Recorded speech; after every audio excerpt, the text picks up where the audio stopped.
em sua defesa. Marcos 14, verso 50. Quer ler, irmã Ana? 14, verso 50. Não teve ninguém que se levantasse em sua defesa. Marcos 14, verso 50.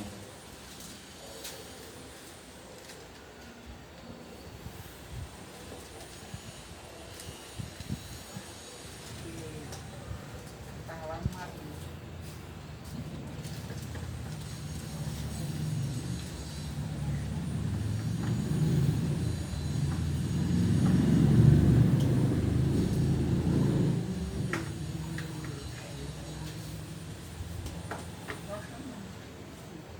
Eu vou ler assim, ó. Nisto todos o deixaram e fugiram.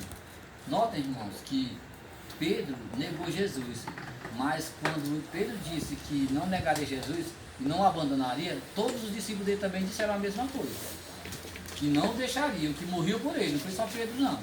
Eles também disseram que não o deixariam. Mas veja, no momento em que ele foi preso, todo mundo correu, deixaram só ele sozinho. Interessante, irmãos, nós percebermos que a bondade de Deus, o amor de Deus, ele nos mostra até mesmo quando ele mandou seu discípulo. Quando ele mandou seu discípulo ir pregar, evangelizar, ele mandou de 2 em 2. Achou? Ela está meditando já li, irmão. Depois eu ver o segundo texto. Ele organizava de 2 em 2. Por quê, irmão? Porque em determinados momentos você pode fracassar, mas o outro está ali para lhe ajudar. Por isso é que ele sempre enviava de 2 em 2 para evangelizar. Lembramos que o parceiro de Pedro era João. Era o que ele mais amava e os que eram o cabeça de toda a situação. Né? Porque Pedro, por muitas vezes, irmãos, ele sempre era o primeiro a falar. Muitos textos sagrados, irmão, Pedro era o mais precipitado em tudo. Pedro sempre se antecipava em falar. E João era o que ele mais amava. Eram os dois parceiros que sempre andavam juntos. Vocês lembram daquela passagem lá do paralítico da Porta Formosa? Quem foi no texto lá? Pedro e João. Quando eles chegaram lá, que o mendigo pediu, né, uma esmola. Nós não temos nada, nós não temos dinheiro nem prata, mas o que temos nós te damos. Ali era Pedro e João, no caso, né? Os discípulos que Jesus mais amava e o apóstolo que, no final das contas, foi o cabeça que assumiu a responsabilidade. Quando Jesus perguntou a Pedro, Pedro, ama-me 3 vezes? O pessoal disse que ele perguntou isso porque Pedro negou também 3 vezes, né? Talvez pode ser, pode não ser, né? Mas o que é incrível, irmãos, nessa situação toda, é que não teve ninguém que... E Paulo também passou por essa situação, irmãos. Quando ele foi julgado, no julgamento dele também não teve ninguém para lhe ajudar.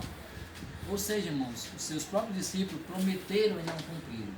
Porque nós temos cuidado, irmãos, de quando prometemos alguma coisa para Deus, irmãos, temos sabedoria para realizarmos. Não prometer a Deus aquilo que não podemos cumprir. Devemos ter cuidado no que nós prometemos para Deus. Porque muitas vezes nós prometemos tanta coisa e sabemos que toda vez que nós pedimos alguma coisa a Deus, queremos que Deus cumpra. Sempre que nós pedimos alguma coisa a Deus, é desejoso que Deus venha cumprir aquilo que nós pedimos. Mas cuidado com o que nós prometemos e muitas vezes não cumprimos. Por isso que eu sempre digo, a gente tem que saber o que vai pedir, para pedirmos aquilo que realmente é de extrema necessidade. E sabermos ser pacientes para recebermos. Porque tudo que pedirmos a Deus, Deus desse na mesma hora, irmão, seria bom demais. Mas não é bem assim que a coisa funciona. Temos que ter sabedoria e discernimento para entender a vontade de Deus. Irmão quer ler Isaías, aliás, Salmo 88, versos 8, ele vai só complementar essa mesma passagem aqui. Salmos 88, versos 8. Não teve ninguém que se levantasse em sua defesa.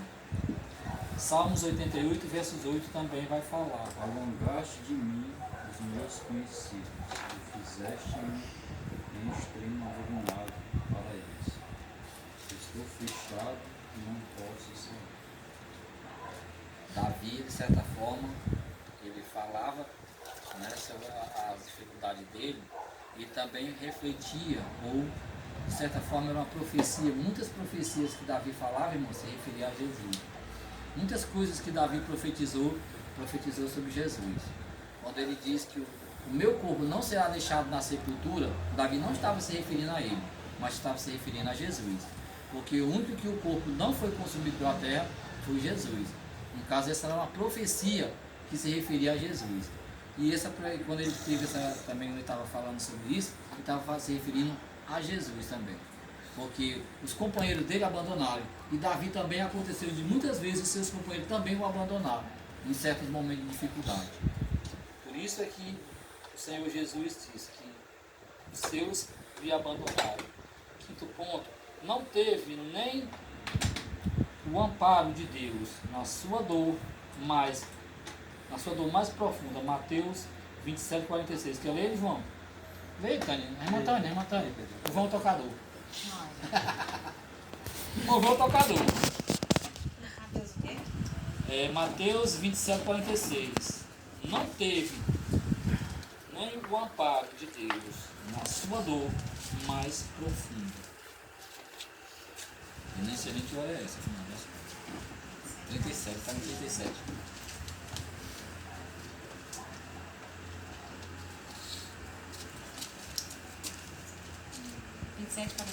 Isso.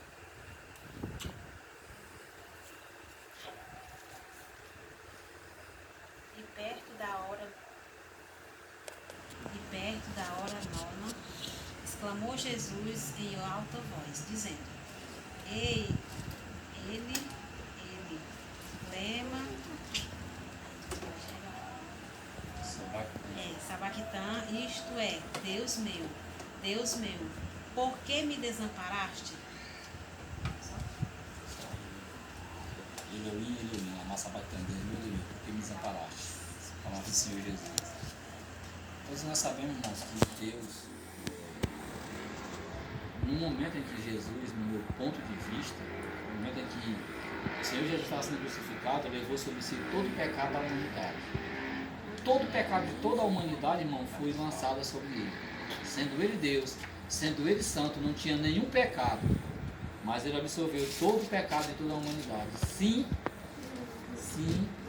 aqueles que se arrependeram e confessaram ele. Porque aquele que não se arrependeu de seus pecados, como é que Deus pode perdoar o pecado de quem não se arrependeu? De quem nada quer com ele? Se a pessoa não teve encontro com Jesus, não se arrependeu dos seus pecados, Deus não pode perdoar os pecados dele, porque ele não se arrependeu dos seus pecados. Não confessaram Jesus, não se arrependeram, ele não morreu pelo pecado de quem não se arrependeu, ou de quem não quer se arrepender.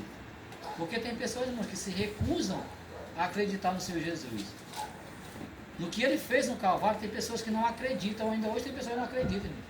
Tem pessoas que não acreditam que Adão e Eva existiram. Tem pessoas que pregam que eles não existiram. Mas aí tem muitos erros, porque se Adão e Eva não existiram, há grandes problemas de pessoas que pregam isso.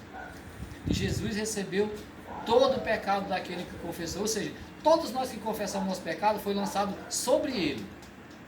E por que ele foi desamparado? Porque na verdade Deus, naquele momento, deixou ele, mas foi espiritualmente. E isso foi a maior agonia dele. E devia ser a maior agonia de um crente. Lembrar ou tentar se afastar de Deus por qualquer momento, qualquer coisa que seja. Isso era a dor dele. Não era por tudo que ele passava, porque tudo que ele passava ele já sabia que ele ia passar. Todo o tormento, a humilhação, foi surrado, crucificado, pregado. Ele sabia tudo que ia acontecer com ele. Mas quando Deus se afastou dele em virtude do pecado da humanidade, isso, irmão, foi que pegou. E ele sentiu no coração dele: Deus meu, por que nos amparaste? Quando os judeus ouviram isso, ele está chamando por Elias. Nem sabia o que ele estava falando. Ele clama e chama por Elias. Mas a dor, irmão, de se afastar de Deus, irmão, deve também ser o nosso maior temor. Porque quando nós nos afastamos de Deus, irmão, deixamos e saímos da presença dele, isso mora o perigo. Por quê? Porque você pode estar dando brecha para o inimigo entrar e trabalhar na tua vida. E aí é perigoso quando o inimigo pode trabalhar na tua vida. Porque na verdade, quando nós nos convertemos, que o Espírito Santo habita dentro de nós, ele limpou tudo que na vida não prestava. Mas quando você abandona, irmão, e volta para o mundo, aquilo que estava dentro de você vai retornar. Como diz a palavra, o Espírito que tinha dentro de você vai retornar e vai ter mais sede para destruir a tua vida. E fazer da tua vida a pior coisa que tem. Por isso é que eu acredito E um dos momentos mais difíceis dele foi quando o pai se afastou dele espiritualmente, por causa do pecado de toda a humanidade. Porque nós sabemos que no céu não entra pecado. Por quê? Porque todos nós somos pecadores sim, mas chegaremos lá aperfeiçoados, por causa do amor de Deus. Porque aqui continuamos pecando, porque somos pecadores. Não há jeito de nós não pecarmos, nós vamos continuar pecando. Temos a natureza humana e espiritual. Por termos as duas naturezas, vamos continuar pecando. E somos pecadores. Mas só seremos aperfeiçoados quando chegarmos na presença do Pai. Aí sim seremos perfeitos. Por causa do amor de Cristo e por causa do que Jesus fez na cruz do Calvário. Amém? Se perguntar alguma coisa, irmãos, tem um professor ali só ouvindo. Só se alimentando. Quer fazer uma reforma? Tá. Sexto ponto. Não teve um túmulo onde pudesse ser sepultado. Mateus 27, 60. Tá, irmão? 26, agora 27, 60. Mateus 27, 60.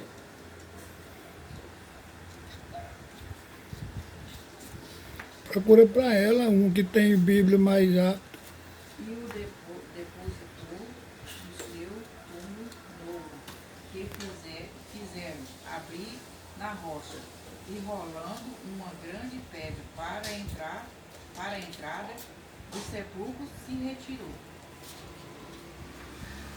Amém. Na verdade, irmãos, o Senhor Jesus não tinha nada, né? Sendo ele rico. O túmulo era emprestado, pertencia a José de Arimateia. A cruz não era para ele, era para Barrabás. Tanto é que eles dizem, né, que as medidas, né, não eram dele, né? Tiveram que esticar ele ao máximo para fazer chegar ao ponto de pregar ele na cruz. Quer dizer, não tinha uma casa onde morar, né? Não tinha um lugar onde inclinar a cabeça. Quer dizer, não tinha onde ser sepultado. Tudo a ele foi, né? No caso que foi José de Arimateia que mandou escavar numa rocha, um túmulo e colocou ele. Aliás, muitos dizem que José de Arimateia era um discípulo dele, né? Mas ele era um discípulo, como diziam os pregadores, era 007, né? Era, de certa forma, as pessoas nem sabiam que ele era discípulo de Jesus, né? Tinha assim um pouquinho de receio, como no caso, né, de João 3,3, né, que é Nicodemos. Nicodemos também era discípulo de Jesus, mas por causa dos judeus e dos fariseus, ele era discípulo, mas era assim, com medo deles descobrirem e acabar expulsando ele, né? Mas aos poucos o coração dele foi sendo convertido e realmente ele foi entendendo quem realmente era Jesus, e ele teve aquele diálogo com Jesus, no caso Nicodemos, né? E aí o coração dele verdadeiramente se inclinou para o Senhor, né? Porque cada um de nós também, que tanto ouvimos falar de Jesus, né? Durante toda a nossa vida nós vimos falar de Jesus, mas só realmente encontramos Jesus verdadeiramente quando confessamos e quando começamos a conhecer ele verdadeiramente através das Escrituras. Mas também éramos como Nicodemos, né? Só de ouvir falar. Mas quando ele se encontrou com ele e teve aquele diálogo com ele, aí realmente ele começou a mudar. Ele reconheceu quem era. Então, José de Arimateia também era assim. Era um discípulo de Jesus, mas poucas pessoas sabiam que ele era discípulo de Jesus. E foi um dos que teve coragem de, quando Jesus foi crucificado, estava morto, ele foi a Pilatos e pediu o corpo de Jesus. Então eles entregaram a ele, e foi ele que cuidou, né, ele com os irmãos, e sepultaram ele naquele lugar, naquela rocha, naquele lugar Foi reservado para eles, né? Foi reservado justamente para essa hora. Tudo, na verdade, Esse ocultismo de José de Arimateia, porque ele era muito influente dentro do Sinédrio e com os governantes, então serviu para... Porque se ele soubesse que ele era, não tinha dado o corpo de Jesus, não. Tudo no ele controle. veio na plenitude do tempo, exatamente tudo se cumpriria exatamente conforme a vontade de Deus. Amém. Provavelmente eles iriam, de certa forma, não querer entregar para ele, né? Poderia haver essa rejeição da parte, né, dos romanos, né? De certa forma. E ele não tinha um lugar para ser sepultado. Porque na verdade não era só José de Arimateia que era discípulo em oculto, não. Tinha muitos. A Bíblia diz que muitos serviam Jesus em oculto, com medo dos judeus. Mas era discípulo. Porque era aquele discípulo influente, que eles querem comparar hoje que pode ser político. Mas era diferente, eles eram influentes, no meio dos ricos, que era para poder dar força para o ministério de Jesus seguir em frente.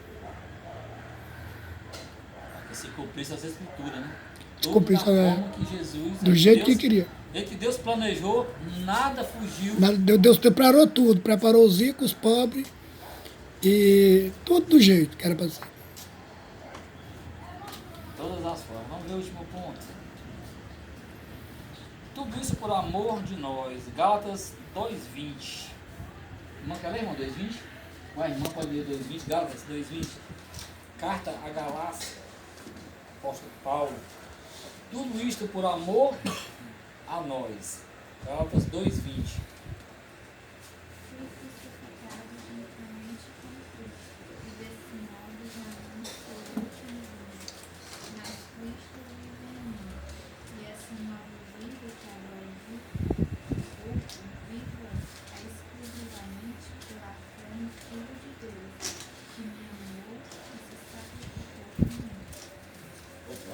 Oh, glória para a maravilhosa.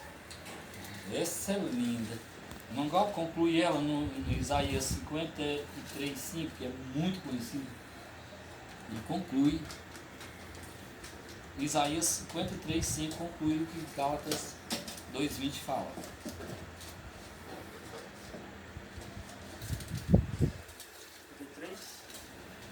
É 53:5. Isaías.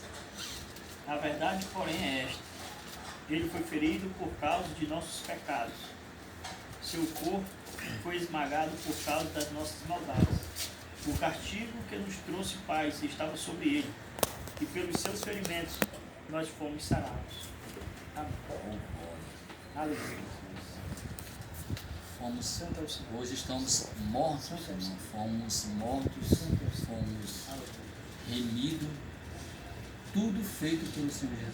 Deus planejou, irmão. Tudo foi planejado desde o início.